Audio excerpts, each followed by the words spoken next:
வெண்முரசு. கார்கடல் 42. வாசிப்பது சந்தீப். அவையில் ஒவ்வொருவராக வந்து அமர்ந்தனர். அந்த ஓசை ஒரு மந்தணப் பேச்சு போல ஒலித்துக் கொண்டிருக்க அஸ்வத்தாமன் தன் படைசூழ்கையை தோல்சுருளில் இறுதியாக வரைந்து கொண்டிருந்தான். பூரிசிரவஸ் அவனருகே வந்து குனிந்து, பணி முடியவில்லையா என்றான். இல்லை, நான் இன்று 8 வெவ்வேறு சூழ்கைகளை வகுத்துவிட்டேன். எதுவுமே சரியாக அமையவில்லை. திரும்பத் திரும்ப பிழைகளையே காண்கிறேன் என்றான் அஸ்வத்தாமன்.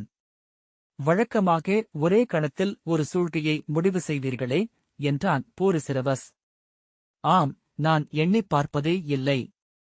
படையிலிருந்தே அதைப் பெறுவேன். என்று ஒன்றுமே தோன்றவில்லை என்று அஸ்வத்தாமன் சொன்னான். பூரிசிரவஸ், வழக்கமாக படைகளை பார்த்தபடி காவல் மாடத்தில் நின்றிருப்பீர்கள் என்றான். ஆம் என்று மட்டும் அஸ்வத்தாமன் சொன்னான். இன்று நானும் படைகளை பார்க்க விரும்பவில்லை. படைகள் மாபெரும் குவியாடி போல என் உணர்ச்சிகளை பல்லாயிரம் மடங்காக பெருக்கிக் காட்டுபவை. உவகையை, சோர்வை, சலிப்பை. இன்று நான் என் உணர்ச்சிகளை பெருக்கிக் கொள்ள விழையவில்லை. அஸ்வத்தாமன் அதற்கு மறுமொழி ஏதும் சொல்லாமல் தோல்சுருளில் வரைந்தான். உச் என ஓசையிட்டபடி தோல்சுருளை சுருட்டி அப்பால் வைத்தபின், அனைவரும் வந்துவிட்டார்களா என்றான். பூரிசிரவஸ், வந்து கொண்டிருக்கிறார்கள் என்றான். அவன் மேலும் பேச விழைந்தான். நான் உணர்வதென்ன என்று தெரியவில்லை பாஞ்சாலரே. எனக்கு எந்தக் குற்ற உணர்ச்சியுமில்லை. என் மைந்தரின் இறப்புக்குப் பின்னர் நான் எதையும் பொருட்டெனக் கருதவில்லை. சொல்லப்போனால் என் அகம் விந்தையான நிறைவையே அடைகிறது என்றான். ஆனால் படைகள் சோர்வும் சலிப்பும் கொண்டிருக்கின்றன. போர் முடிவை அறிவித்து முரசொலித்ததும் எந்த வெற்றிக் குரலும் எழவில்லை. என் செவிகள் அடைத்துக் கொண்டது போல் உணர்ந்தேன். அத்தனை அமைதியாக நம் படைகள் இதுவரை கலைந்ததில்லை. சிலர் வேண்டுமென்றே வாழ்த்தொலிகளை எழுப்ப முயன்றனர். ஆனால் படை எதிரொலிக்கவில்லை. அவை தேய்ந்து மறைந்தன. அவ்வொலியை எழுப்பியவர்கள் உடல்களுக்குள் மூழ்கித் தங்களை ஒளித்துக் கொண்டார்கள். இவர்களுக்கு என்ன ஆயிற்று என்று நான் திகைத்தேன். வரும் வழியெங்கும் பார்த்தேன். அத்தனை பேரும் துயர் கொண்டிருக்கிறார்கள். பலர் விம்மி அழுகிறார்கள். அனைவரும் நேராக குடி நோக்கியே செல்கிறார்கள். அஸ்வத்தாமன் அவர்களின் இளவரசன் அல்லவா என்றான். ஆம், ஆனால் இங்கே 100கணக்கில் இளவரசர்கள் இறந்திருக்கிறார்கள் என்றான் பூரிசிரவஸ். அஸ்வத்தாமன் ஒன்றும் சொல்லவில்லை. அத்தனை பேருக்கும் கணக்குகள் இருக்கின்றன என்று பூரிசிரவஸ் தலையை அசைத்துக் கொண்டான். துச்சகன் உள்ளே வந்து தலை வணங்கினான். அரசர் எழவில்லையா என்று பூரிசிரவஸ் கேட்டான். அவர் அவை எழப்போவதில்லை. நேராக பாடி வீட்டுக்குச் சென்றார். மதுவருந்தத் தொடங்கினார். தன்னினைவே இல்லாது படுத்திருக்கிறார் என்றான் துச்சகன். அங்கர் என்று அஸ்வத்தாமன் கேட்டான். அவர் தன் பாடி வீட்டுக்குச் சென்றார். அவரும் மூக்குவார மதுதான் அருந்திக் கொண்டிருக்கிறார். அஸ்வத்தாமன் என்ன நிகழ்கிறது என்று புரியவில்லை என்றபின் சலிப்புடன் அவையை நோக்கிவிட்டு, எங்கே காந்தாரர் என்றான். வந்து கொண்டிருக்கிறார் என்று பூரிசிரவஸ் சொன்னான். சகுனியும் சலனும் சேர்ந்தே வந்தார்கள். சுபலர் சலியர் தொடர வந்தார். கிருபரும் சோமதத்தரும் மெல்லிய குரலில் பேசிக்கொண்டே வந்தார்கள். அரசர்கள் பெரும்பாலும் வந்துவிட்டிருப்பதை அஸ்வத்தாமன் கண்டான். இனி எவருமில்லை. அவையே தொடங்கிவிடலாம் என்றான். ஆசிரியர் துரோணர் வரவில்லையே என்று பூரிசிரவஸ் சொன்னான். அவர் வரமாட்டார் என்று அஸ்வத்தாமன் சொன்னான். எனில் எதற்கு அவை என்றான் பூரிசிரவஸ். நாம் நாளைய படை சூழ்கைக்கு அவையொப்புதல் கொள்ள வேண்டியிருக்கிறது என்றான் அஸ்வத்தாமன். அதை சுருக்கமாக முடித்து அவையை கலைப்போம். வேறென்ன செய்வது? ஜெயத்ரதன் கிருதவர்மனுடன் தலையை ஆட்டி விசை கொண்டு பேசியபடி வந்தான். அத்திரளில் அவன் மட்டுமே மகிழ்ச்சியுடன் இருப்பதாகத் தோன்றியது. கிருதவர்மன் அவன் பேச்சை உளங்கொள்ளாமல் சூழ்ந்திருந்த அரசர்களை நோக்கிக் கொண்டு வந்தான். அவர்கள் பிற அரசர்களுக்கு வணக்கம் தெரிவித்து முகமலரைத்தபடி இருக்கைகளில் அமர்ந்தனர். அரசர்களில் ஒருவர் எழுந்து சென்று இன்னொருவரிடம் குனிந்து பேசிக் கொண்டிருந்தார். ஏவலர்கள் இந்நீரும் வாய்மணமும் பரிமாறியபடி சுற்றி வந்தனர். வெளியே படைகள் துயில் கொள்ள அறிவுறுத்தியபடி கொம்புகள் ஒன்று தொட்டு இன்னொன்று என முழக்கமிட்டன. சலியர் கைகளை நீட்டி உடலை நெளித்து கோட்டாவி விட்டபின் திரும்பி அஸ்வத்தாமனை நோக்கி உரத்த குரலில், அரசர் வரவில்லையா என்ன? என்றார். துச்சகன் அவர் அருகே ஓடிச் சென்று மண்டியிட்டு விளக்கத் தொடங்கினான். அஸ்வத்தாமன் சகுனியை அணுகி நிலைமையை விளக்கினான். சகுனி, அவை தொடங்கட்டும். அரசர் தேவையில்லை என்றார். அஸ்வத்தாமன் பூரிசிரவசுடன் தலையசைக்க அவன் மேடையிலேறி அவை தொடக்கத்துக்கான முறைமைச் சொற்களை உரைத்தான். அவையில் எந்த ஆர்வமும் எழவில்லை. பூரிசிரவஸ், நாம் அறிந்தவரை பாண்டவப் படைகள் சோர்ந்து விட்டிருக்கின்றன. யுதிஷ்டிரர் சோர்ந்து விழுந்துவிட்டார் என்கிறார்கள். உடல் நலிந்திருக்கும் பார்த்தர் உள்ளமும் ஒடுங்கிவிட்டார். நாளை போர் நிகழுமா என்பதே ஐயத்திற்குரியது என்றான். அவையில் எதிர்வினை என ஏதும் எழவில்லை. மெய், நமக்கும் சற்று சலிப்பு உள்ளது. நம் படைகள் விழையாத சிலவற்றை நாம் போர் சூழ்கையின் பொருட்டு செய்ய நேர்ந்துள்ளது. ஆனால் நாம் வென்று கொண்டிருக்கிறோம். பெரும்பாலும் நாளையே போர் முடிந்துவிடும். நம் படைகள் இல்லம் திரும்பும். நாம் நம் நிலங்களை அடைவோம். நாம் எண்ணி வந்தவை எல்லாம் நிறைவேறும் என்று பூரிசிரவஸ் சொன்னான். அவர்களின் உளச்சோர்வுதான் நாம் இலக்காக்கியது. அது நிகழ்ந்துள்ளது. நாம் மேலும் உளச்சோர்வடைந்துள்ளோம் என்று கிருதவர்மன் சொன்னான். எங்கே அரசர்? எங்கே அங்கரும் துரோணரும்? பூரிசிரவஸ், அவர்களும் உளச்சோர்வடைந்துள்ளனர் என்பது மெய். அபிமன்யு நம் அரசரால் வளர்க்கப்பட்ட மைந்தன். அவரால் அத்துயரிலிருந்து எளிதில் வெளிவர இயலாது. ஆனால் அவர் நாளை புதிய விசையுடன் எழுவார். நாளை நாம் அடையப் போகும் வெற்றியை வகுக்கும் சூழ்க்கை அமைக்கப்பட்டுள்ளது. அதை அஸ்வத்தாமர் அவைமுன் வைப்பார் என்றான். கிருதவர்மன் அரசர் என்று அமர்ந்து அச்சூழ்கையை ஒப்பவிருப்பவர் யார் என்றான். காந்தாரர் சகுனி அரசரின் மாதுலர். அவர் ஒப்புக்கொண்டால் போதும் என்றான் பூரிசிரவஸ். சூழ்க்கை என்ன என்று சலியர் கேட்டார். அங்கிருந்த எவரும் அதில் எவ்வகையிலும் ஆர்வம் கொள்ளவில்லை என்று தெரிந்தது. அஸ்வத்தாமன் சகடச் சூழ்க்கை என்றான். அதுவே உகந்தது என்று படுகிறது. நம் தரப்பின் வீரர்கள் அனைவருக்கும் இணையான இடமளிப்பது. மேலும் நாளை பாண்டவர்களின் தரப்பில் எந்த எழுச்சியும் இருக்காது. நாம் எழுந்து சென்று தாக்கி அவர்களை சூழ்ந்து கொள்ள முடியும். அவர்களின் முகப்பு வீரர்கள் அனைவரையுமே வண்டிக்குள் இழுத்து சிறைப்படுத்தலாம். சகுனி, முன்னரே வகுத்த சூழ்கையை அப்படியே மீண்டும் அமைத்திருக்கிறீர்கள் என்றார். அஸ்வத்தாமன், ஆம், நம்மிடம் பெரிய இழப்புகள் ஏதுமில்லை. சூழ்க்கை அவ்வண்ணமே அமையலாம் என்றான். துச்சலன் அவைக்கு வெளியே வந்து நின்றான். என்ன என்று வினவியபடி அஸ்வத்தாமன் திரும்பி நோக்கினான். ஒரு முனிவர் அவைக்குள் வந்து அரசரிடம் பேச வேண்டும் என்கிறார். எச்சொல்லும் செவிகொள்ள மறுக்கிறார் என்றான் துச்சலன். முனிவரா? இது போறவை. நாம் சூழ்க்கை வகுத்துக் கொண்டிருக்கிறோம் என்றான் அஸ்வத்தாமன். கிருபர் முனிவர்கள் போர்க்களத்திற்கு வருவதில்லையே. யார் என்றபடி எழுந்தார். துச்சலனை உந்திக் கடந்து ஓங்கிய உருவம் கொண்ட முதிய முனிவர் உள்ளே வந்தார். நரைத்த தாடியும் குழல் கற்றைகளும் சடைத்திரிகள் கலந்து தொங்கின. புலித்தோலை தோளுக்குக் குறுக்காக அணிந்திருந்தார். உரத்த குரலில் அவையை நோக்கி, இங்கே அஸ்தனபுரியின் அரசன் இல்லையா? என் பெயர் பிருஹத்காயன். நான் சிந்துவின் முன்னாள் அரசன். ஜெயத்ரதனின் தந்தை என்றார். அதுவரை அப்பால் திரும்பி ஏதோ பேசிக் கொண்டிருந்த ஜெயத்ரதன் திகைப்புடன் எழுந்து, தந்தையே என்றான். ஓடிவந்து அவர் அருகே குனிந்து கால்களைத் தொட்டு வணங்கி, தந்தையே, தாங்களா என்றான். அவர் அவன் தலையைத் தொட்டபின், நானே என்னை முறைப்படி அறிமுகம் செய்து கொள்கிறேன். 7 நதிகளால் பேணப்படும் சிந்து நிலத்தின் அரசகுடியில் பிறந்தவன் நான். எங்கள் தொல்மூதாதை பிரகதிஷு. அவர் மைந்தர் பிரகத்ரதர்.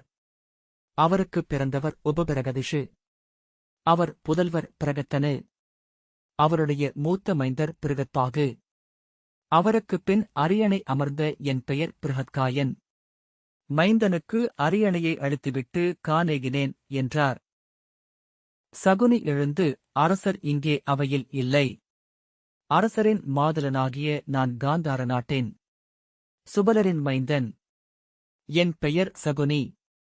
தங்களை அவையமர்ந்து எங்களை வாழ்த்தும்படி தலைவணங்கி கோருகிறேன் என்றார். நான் வாழ்த்து கூற இங்கே வரவில்லை. இங்கே போர் நிகழும் செய்தியை நான் அறிந்திருந்தேன். மிக அருகிலேதான் என் தவச்சாலை. இன்று சற்றுமுன் எனக்கு ஒரு செய்தி கிடைத்தது.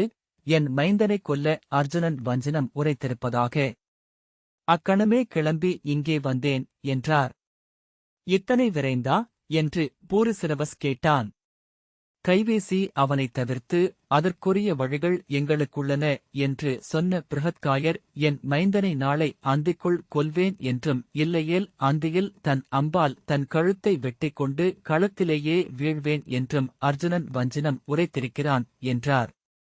ஜெயத்ரதன் தந்தையே என்று கூவினான். அது உண்மை.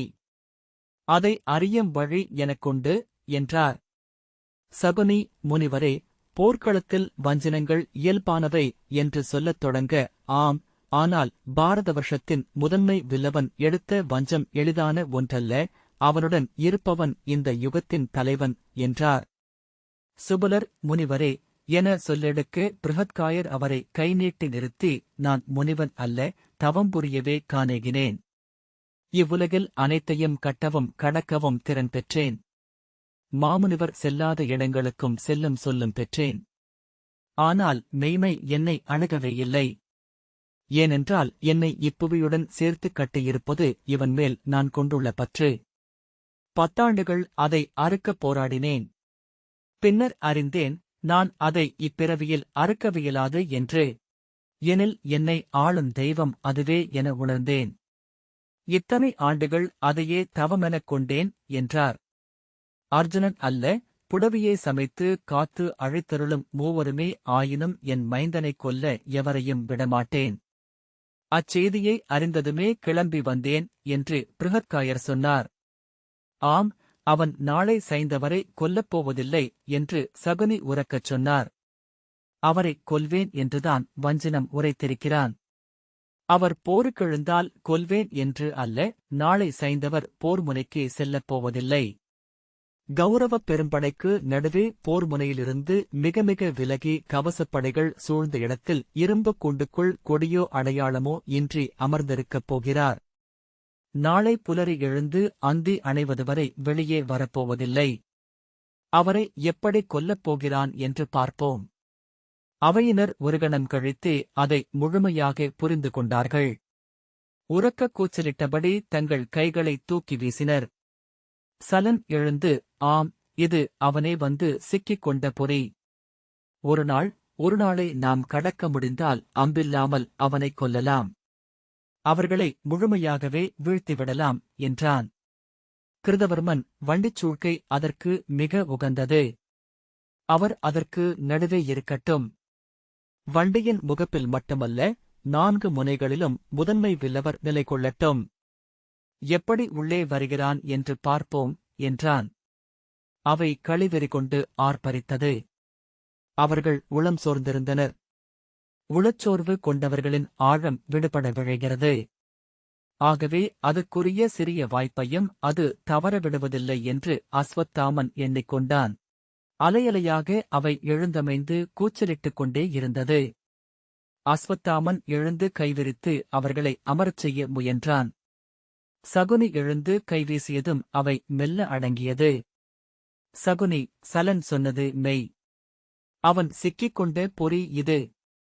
அவன் ஆணவம் மிக்கவன். அவனை அவன் ஆணவத்தாலேயே அழைக்க வேண்டும் என தெய்வங்கள் எண்ணியிருக்கின்றன போலும் என்றார். அஸ்வத்தாமன், அவரால் நம் படைகளை கடந்து வந்து ஒருபோதும் சைந்தவரை அணுக முடியாது. ஐயமே தேவையில்லை என்றான். கிருதவர்மன், பெருந்திரளும் அதற்கிணையான ஆணவமும் கொண்டவர்கள் தங்கள் ஆழத்திலிருக்கும் பற்று ஒன்றால்தான் அழிய வேண்டும் என்பது ஊழ்நெறி. அவன் அழிய வேண்டியது இவ்வண்ணமே என்றான். அவையினர் கூச்சலிட்டுக் கொந்தளித்தனர். சலியர், அவன் உள்ளம் மைந்தன் மீதான பற்றால் பேதலித்திருக்கிறது. இல்லையேல் இப்படி ஒரு வஞ்சனத்தை உரைத்திருக்க மாட்டான். போரில் குறிப்பிட்ட ஒருவரை கொல்லாமல் மீள மாட்டேன் என அறிவிலேயே வஞ்சனம் உரைப்பான். ஏனென்றால் போர்க்களத்தில் தனியொருவனை தேடுவது புல்வெளியில் தானியமணியைத் தேடுவது போல, என்றார். போர் ஒரு நாற்களம். அங்கே எவர் எவரை சந்திக்கிறார் என்பதை எல்லா கணிப்புகளுக்கும் அப்பால் தெய்வங்களே முடிவெடுக்கின்றன, என்றார் கிருபர். ஆகவேதான் ஐயுறுகிறேன், மெய்யாகவே அந்த வஞ்சினத்தை அவன் உரைத்தானா? அவை நடுவே உரைத்தால் மட்டுமே அது வஞ்சினம். உற்றார் நடுவே மருத்துவ நிலையில் சொல்லும் உணர்ச்சிச் சொற்களை அவ்வாறு சொல்ல முடியாது, என்றார் சலியர். சகுனி, மற்றரே, அவனைச் சூழ்ந்து எப்போதும் தெய்வங்கள் உள்ளன என்பார்கள். ஆகவே அவன் கனவில் உளறினாலும் அச்சொற்களுக்கு பொறுப்பேற்றாக வேண்டும், என்றார். அவன் பெருந்துயரில் இருந்திருக்க வேண்டும். முற்றாகவே உழ்விழ்ந்திருக்க வேண்டும். அவ்வஞ்சனம் வழியாக அவன் விசை மீண்டு வருவதென்றால் அதுவும் நன்றே என அவர்கள் எண்ணியிருக்கலாம். அவையினர் கலைந்து பெருங்குரலில் பேசிக் கொண்டிருக்க ஜெயத்ரதன் எழுந்து, அவையினர் பொறுத்தருள்க. தந்தை என்மேல் முனியாதொழுக என்றபோது திரையை இழுத்துச் சுருக்கியது போல் ஓசைகளடங்கி அவை அமைதி கொண்டது. நான் போர்க்களத்திலிருந்து ஒளிந்து கொள்ள விழையவில்லை என்று ஜெயத்ரதன் சொன்னான். நான் மறைந்திருக்கப் போவதில்லை. அவ்வாறு உயிர் பிழைத்து இழிவுகள் பெற்று வாழ்வதை விட மடிவதே மேல் என்றே என் அகம் சொல்கிறது. என்னை விட்டுவிடுங்கள். நான் அவன் முன் களத்தில் நிற்கிறேன். பிருகத்காயர், என்ன சொல்கிறாய், மூடா, என்றபடி எழுந்து கையை ஓங்கியபடி அவனை நோக்கி வந்தார். சகுனி, சைந்தவரே, எனக் கூவி அவரை நிலை கொள்ளச் செய்தார். உங்கள் அரண்மனை அல்ல இது.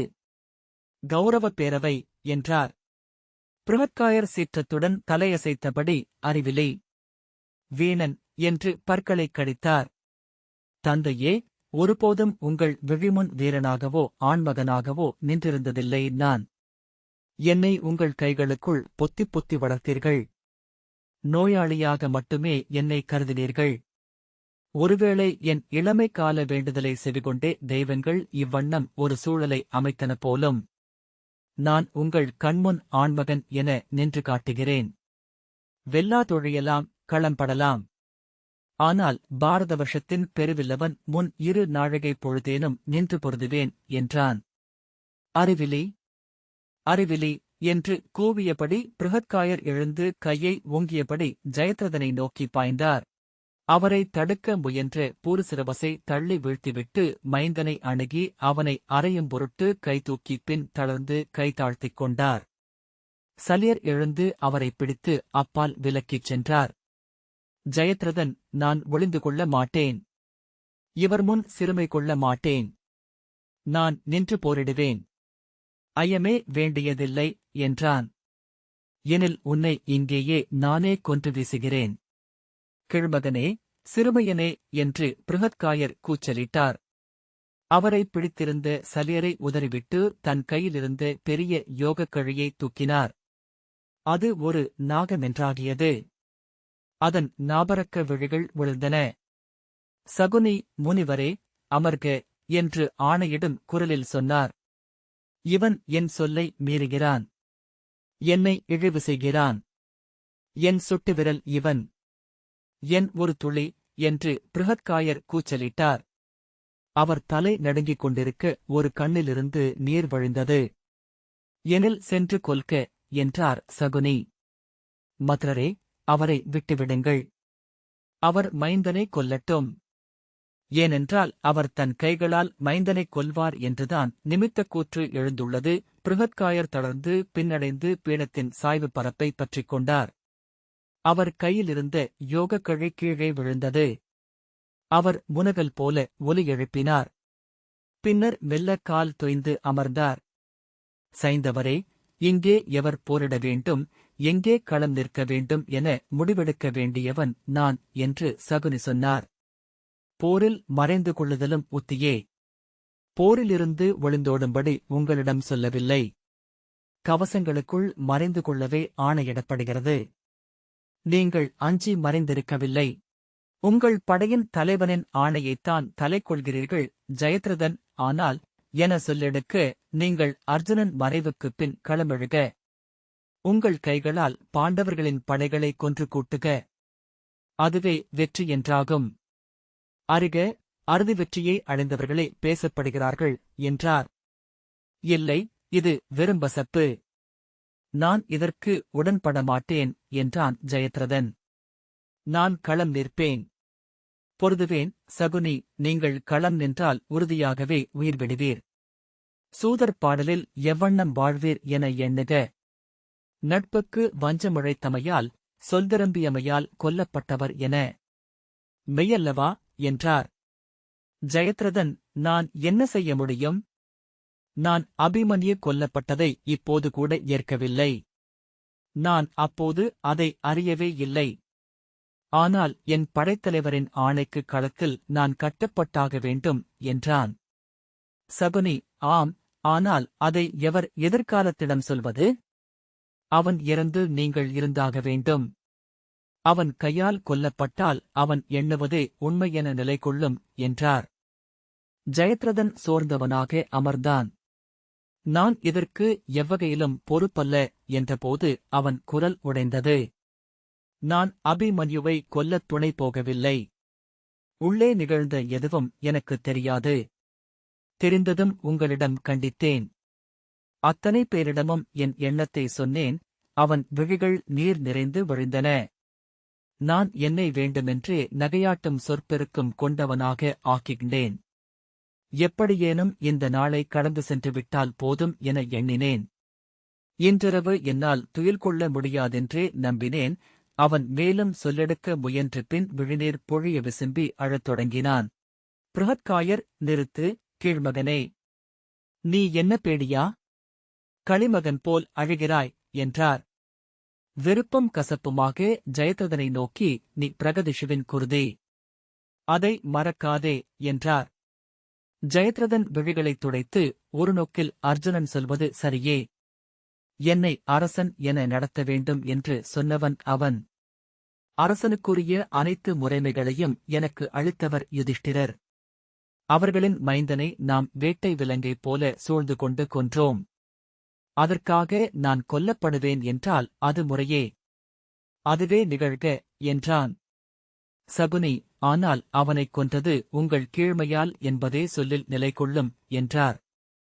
ஜெயத்ரதன் கைகளை விரித்து தலையை அசைத்தான். ஒன்றே வழி. என் ஆணைப்படி பகலந்தி வரை பாதுகாப்பில் இருந்து கொள்ளுங்கள். அந்தியில் அவன் தன் வஞ்சனத்தை நிறைவேற்றிய பின் வெளியே வருக. அதன்பின் அவன் உடன்பிறந்தாரை அணுகி நிகழ்ந்ததை சொல்ல வேண்டுமென்றால் கூட அதுவும் இயல்வதே என்றார் சகுனி. வென்றால் மட்டுமே உங்களுக்கு மீட்பு. வீழ்ந்தால் தலைமுறைகளாக தொடரும் இழிபெயர். பிரகதிஷுவின் குடிக்கு, பிருஹத்காயரின் குருதிக்கு கீழ்ச்சொல்லே என்றும். எண்ணுக. ஜெயத்ரதன் பெருமூச்சு விட்டுக் கொண்டு தலை குனிந்து அமர்ந்திருந்தான். பிருஹத்காயர், நான் சொல்கிறேன். அவன் ஆணையை நிறைவேற்றுவான் என்றார். சகுனி, முனிவரே என்று சொல்ல அவன் என் ஆணையை மீறமாட்டான். அவன் மறைந்திருப்பான் என்றார். சகுனி, ஆம், இதுவே நம் திட்டம். நாளை களத்தில் அர்ஜுனனிடமிருந்து சைந்தவரை காப்பாற்றுவதே நம் படைகளின் முழு இலக்கு என்றார். பிருஹத்காயரிடம் நிறைவு கொள்க, சைந்தவரே. உங்கள் மைந்தர் வெல்வார். உங்கள் ஊழையும் நீங்கள் கடந்து செல்வீர்கள் என்றார். பிருஹத்காயர் எழுந்து தன் யோகக்கழியை எடுத்துக்கொண்டு, என் மைந்தனுக்கு கௌரவக்கோல் காவல். அப்பொறுப்பிலிருந்து அது விலகுமென்றால் நான் அதன் முதன்மை எதிரி. நான் அறங்கள் அற்றவன். தெய்வங்களும் அற்றவன். என் மைந்தன்றி இப்புவியில் எனக்கு ஏதுமில்லை. அதை சொல்லிவிட்டுச் செல்லவே வந்தேன். சொல்க உங்கள் அரசனிடம் என்றபின் வாசலை அணுகி அங்கே நின்றார். திரும்பி உரத்த குரலில் சொன்னார். நான் இங்குதான் இருப்பேன், என் மைந்தனின் அருகிலேயே. என் நோக்கிலேயே அவன் இருக்க வேண்டும். அந்துக்குப் பின்னர் அர்ஜுனனின் இறப்புச் செய்தி செவியை வந்தடைந்த பிறகுதான் நான் கிளம்புவேன். எனக்கு அவனருகே ஒரு பாடிவீடு அமையுங்கள், சகுனி, ஆணையிடுகிறேன் என்றார். அர்ஜுனனை நான் குறைத்து எண்ணவில்லை. இவ்வாறு நாம் செய்யக்கூடுமென எண்ணாதவன் அல்ல அவன். அவன் செய்யப்போவதென்ன என்று நான் அறிந்து கொண்டுதான் இருப்பேன். நாளைய ஆடல் எனக்கும் அவனுக்கும் நடுவிலேயே. ஒருவேளை இத்தனை ஆண்டுகளில் நான் தவம் செய்து ஈட்டிய அனைத்தும் இத்தருணத்திற்காகவேதான் போலும். தலைவணங்கி அவர் செல்வதை அவையினர் பார்த்து அமர்ந்திருந்தார்கள். பூருசிரவஸ் அஸ்வத்தாமனிடம் ஒரு கொடுந்தெய்வம் நீங்கிச் செல்வது போல என்றான். இப்புடவி என்னும் வேலின் கூர் என தெய்வத்தை வணங்குகின்றது அசுரவேதம். ஒன்று கூர் கொள்கையில் அது தெய்வமாகிறது என்றான் அஸ்வத்தாமன். அவை நிறைவு கொள்க என்று சகுனி கை காட்டினார். துச்சலன் அவை நிறைவை அறிவித்தான். சகுனி, நாளைய சூழ்கையை முழுதமையுங்கள், உத்தர பாஞ்சாலரே என அஸ்வத்தாமனிடம் சொல்லிவிட்டு கிருபரையும் சலியரையும் வணங்கிவிட்டு தானம் கிளம்பினார். அவை கூடும் போதிருந்த உணர்வுகள் முழுமையாகவே மாறிக் கொந்தளிக்கும் உணர்ச்சிகளுடன் அவை கலையத் தொடங்கியது. ஜெயத்ரதன் அருகே சென்ற கிருதவர்மன் அவன் தோளைத் தொட்டு தூக்கி அழைத்துச் சென்றான். பூருசிரவஸ் அஸ்வத்தாமன் அருகே வந்து விந்தைதான் என்றான். இத்தனை ஆற்றலும் அறிவும் தவமும் கொண்டவர்களென்றாலும் அவர்கள் மைந்தர் பற்றால் முழுமையாக கட்டுண்டிருக்கிறார்கள். நீங்கள் விடுபட்டு விட்டீர்களா என்று அஸ்வத்தாமன் கேட்டான். விழிகளை விலக்கிக் கொண்டு பூருசிரவஸ் இல்லை என்றான். விந்தை இருப்பது அங்குதான். ஒவ்வொரு நாளும் இங்கே பிறருடைய மைந்தர் பல்லாயிரவர் செத்துக்குவிகிறார்கள். நெறியும் அறிவும் தவமும் இருந்தும் தங்கள் மைந்தரைப் பற்றி மட்டுமே தந்தையர் எண்ணிக்கொண்டிருக்கிறார்கள் என்று அஸ்வத்தாமன் சொன்னான். இந்த வாசிப்பை கேட்டதற்கு நன்றி.